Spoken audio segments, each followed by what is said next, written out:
2,500 SSLC ಮಕ್ಕಳಿಗೆ. ನಾನು SLC Kannada medium ಓದಿದ್ದು, ಪೆರೇಸಂದ್ರ ಸ್ಕೂಲಲ್ಲಿ ಸೆಕೆಂಡ್ ಟಾಪರ್ ನಾನು.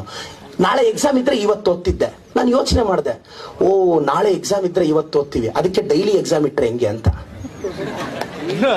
SSLCಗೆ ಕನ್ನಡ ಮೀಡಿಯಂ ನಮ್ Chikkaballapur taluk government aided school ಅಲ್ಲಿ MLA Pradeep Eshwar test series ಅಂತ ಡೈಲಿ 1.5 ಗಂಟೆ ಎಕ್ಸಾಮ್ ಬರೆಸ್ತಿದ್ದೀನಿ.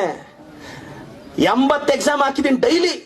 ರೇಪ್ ಎಕ್ಸಾಮ್ ಈಗ ವಾರಕ್ಕೊಂದಿನ ಇದ್ರೆ ಜ್ವರ ಬರುತ್ತೆ, ತಾತನೋ ಅಜ್ಜಿನ ಎಲ್ಲರೂ ಸತ್ತು ಹೋಗ್ತಾರ. ಅವಾಗ ವಾರಕ್ಕೊಂದಿನ ಇಟ್ರೆ, ಶನಿವಾರ ಎಕ್ಸಾಮ್ ಇಟ್ರೆ ಶುಕ್ರವಾರ ಜ್ವರ ಬರುತ್ತೆ, ತಾತಾಗ ಚೆನ್ನಾಗಿರಲ್ಲ, ಅಜ್ಜಿಗೆ ಚೆನ್ನಾಗಿರಲ್ಲ, ಏನೇನೋ ಹೇಳ್ಬೋದು. ಡೈಲಿ ಎಕ್ಸಾಮ್ ಬಿಡುತ್ತೆ, ಎಟ್ಲು ತಪ್ಪಿಸ್ಕೊಂಡ್ಬಿಡು.